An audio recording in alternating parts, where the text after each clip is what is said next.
ربما من أكثر التطورات لفتا للنظر ما كتبه أحد أبرز الباحثين الأمريكيين، هو باحث في معهد واشنطن انستيتيوت، اسمه إريك تريجر. كتب النهاردة على موقع التواصل الاجتماعي تويتر، بيقول: محمد البلتاجي in charge of restructuring Egypt Interior Ministry to permit Muslim brother members to join. محمد البلتاجي يتولى إعادة هيكلة وزارة الداخلية في مصر للسماح لأعضاء جماعة الإخوان المسلمين من الانضمام إليها. هذه هي الترجمة الدقيقة على الهواء أمام حضراتكم. طبعا أثارت مداخلة كهذه لغطا كثيرا، ونقلت كثير من وسائل الإعلام هذا الأمر عن الباحث الأمريكي إريك تريجر. وإحنا كنا على اتصال مع السيد إريك تريجر، زملائي على اتصال به بالهاتف وأيضا بالإيميل بالبريد الإلكتروني لمحاولة استوضاح الحقيقة.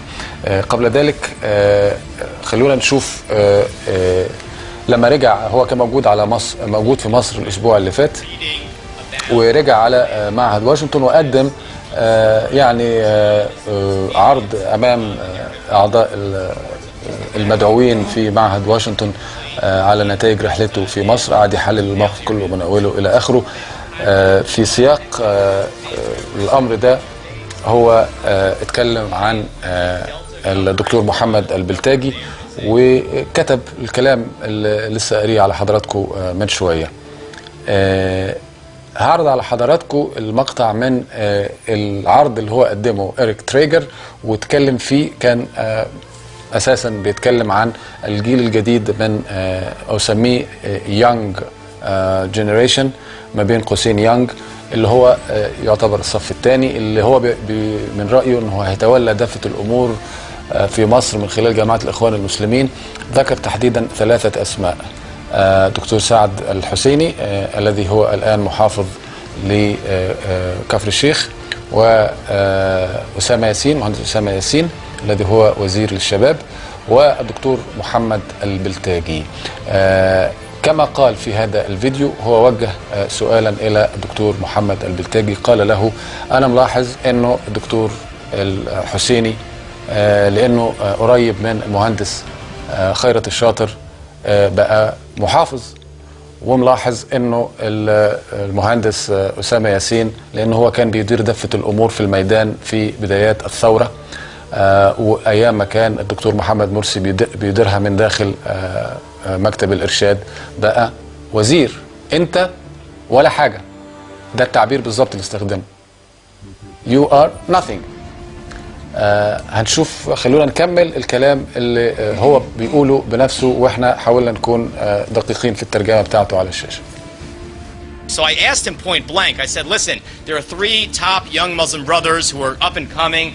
Saad al-Husseini is a governor, Osama Yassin is a minister, and you're nothing. Why are you nothing? Why were you passed over?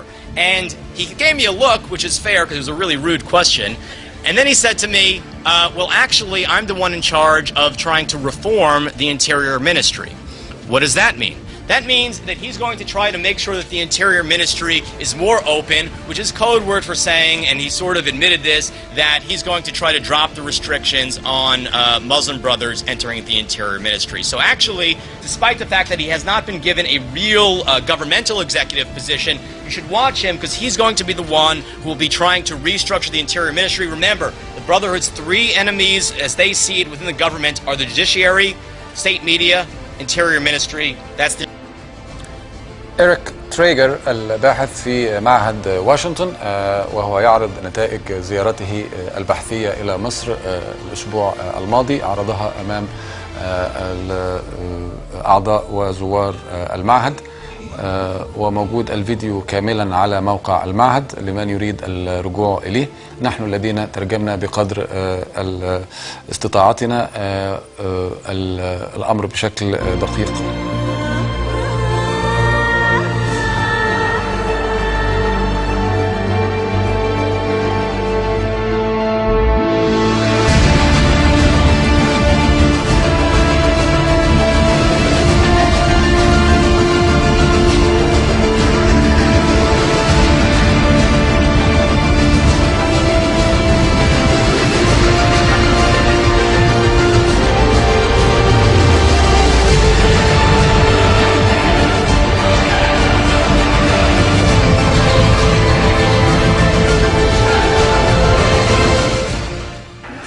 far the Arab Spring hasn't turned out so well for many in the Middle East.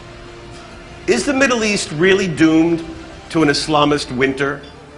Or is there something Middle Easterners, or we, can do to help prevent that outcome? Elliot? If there's ever going to be a turn away from this, it's going to have to be in another free election where they lose, because I think the people are going to find as they look for jobs that, you know, Islam is not the answer. But if there's no election, they don't get to make another choice. So it's the rules of the game that we can help them maintain, partly through our aid, but more, I think, through moral and political support for the people in those countries, and there are many of them, who wish to avoid a permanent Islamist. The problem this revolution did, they thought that this revolution would bring also wealth, and that they will be, that between day and night their life will change, and there will be prosperity. And of course it doesn't happen this way, you know. So the expectation has been taken very, very high, and the circumstances now are at their worst. So, and the Muslim Brotherhoods are actually clever in a way. They say, okay, if we don't take the government, how can you expect us to deliver? So we will be blamed by the population of failure while we don't have the means of execution.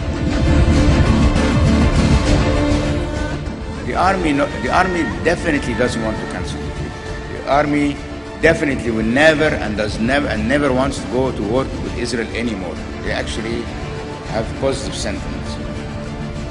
And there is another fact that we can't afford to have a war with Israel because all our defense system is US based, and the US will never allow us to use it against Israel, you know. So that's, again, it's fictitious, you know, when we think that the Egyptian army will go and do that. But to answer your questions, even if they're saying today we will not cancel the treaty, we will not do that, their idea of the Islamic Khilafah includes Hamas. You know, the Murshid said, first the Murshid is the guy who said, the supreme guide of the Brotherhood. Yeah, the supreme guide said clearly, openly, our aim is to do finally the dream of the Islamic Khilafah. Okay, so maybe they want to turn Israel also into part of the Islamic Khilafah. Using Hamas or whatsoever, you know. So if you guys want to trust them, you know. But they'll give you all the nice words right now because they're not fully in power. Once they're in power, we're all in deep trouble.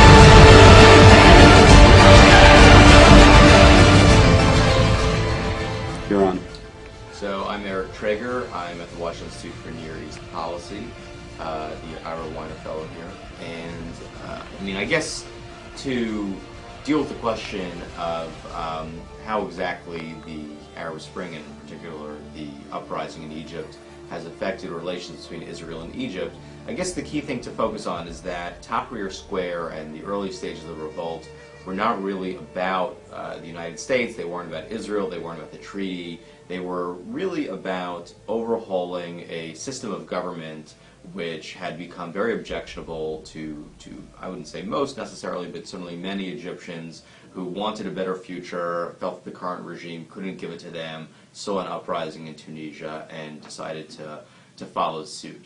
That uprising was really not led by Islamists, it was led by at first kind of youth activists who were mostly secular, although certainly some were Islamists, then followed by mostly middle-class Egyptians who broadly represented Egyptian society.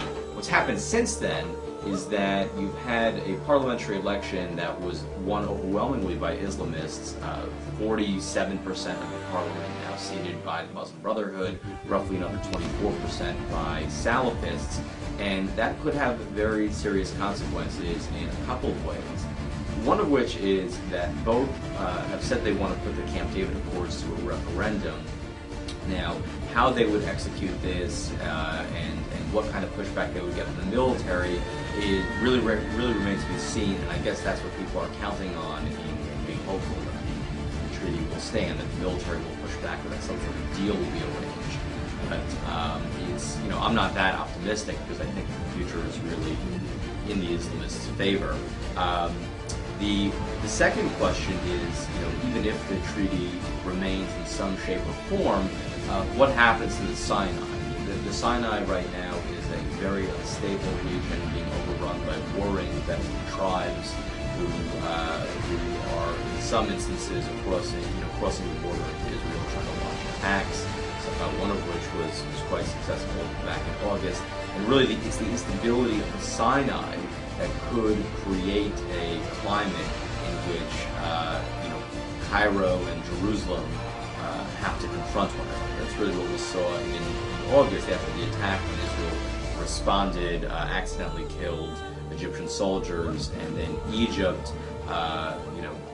was caught in a very difficult diplomatic situation. Ultimately, it was resolved, but not before the Israeli embassy came under attack. But anyway, two things to really focus on here are, one, what the Islamists will do in power, and secondly, whether the instability in the Sinai will catalyze a crisis between the two countries.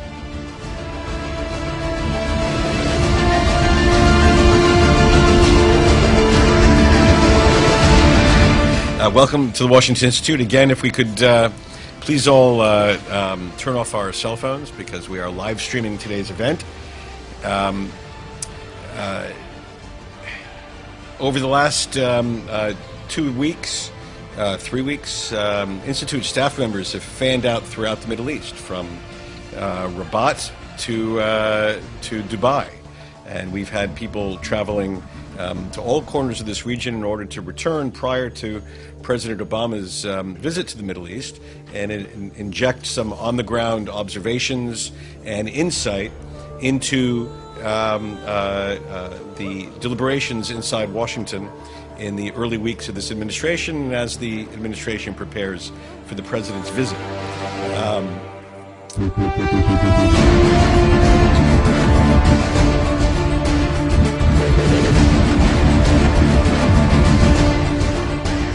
Today, I've invited 3 of our scholars who were throughout North Africa to offer their observations and impressions. And then on Thursday, we reconvened to focus on Syria and its regional repercussions and the impact that the regionals are having on the Syria issue. So if you haven't already RSVP'd for the Thursday event, please do so. Today, as I said, we're focusing on North Africa, and here the issues really are quite complex and different depending on where you stand in North Africa. Egypt, economic, political turmoil, security in the Sinai, security in Port Said, and the inability of the government to provide for basic security for its people.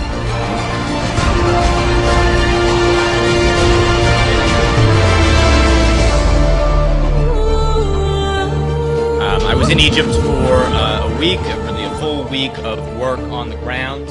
I want to kind of describe the trip. So I went into this trip feeling as though the real story was not happening in Cairo. I mean, you've been reading about the clashes and the protests in Mansoura, in Port Said, the civil disobedience, and there have been reports of just attacks all over the country, particularly in the Delta and in the Suez Canal area. So, of course, I started in Cairo, but I then went to Alexandria, where I spent a couple of days. I went to Kafr el-Sheikh, which is a Delta governorate. The governor there is a Muslim brother. He's one of the 2 4 Muslim brother governors, but this guy was previously a guidance office member, so a very high-ranking Muslim brother. And then I went to Suez and then back to Cairo. Now, in each of these stops, I was not only meeting with national leaders from the various parties that matter, and I'll discuss those, but I was also really looking at the local level, the governorate level, and trying to figure out how people are preparing, how different parties are preparing for elections, the extent of the upheaval, and also the motivations for the boycott of the non-Islamists, for how the Muslim Brotherhood will organize, what's happening regarding splits within the Salafist bloc. So that's really what I'm going to be presenting today.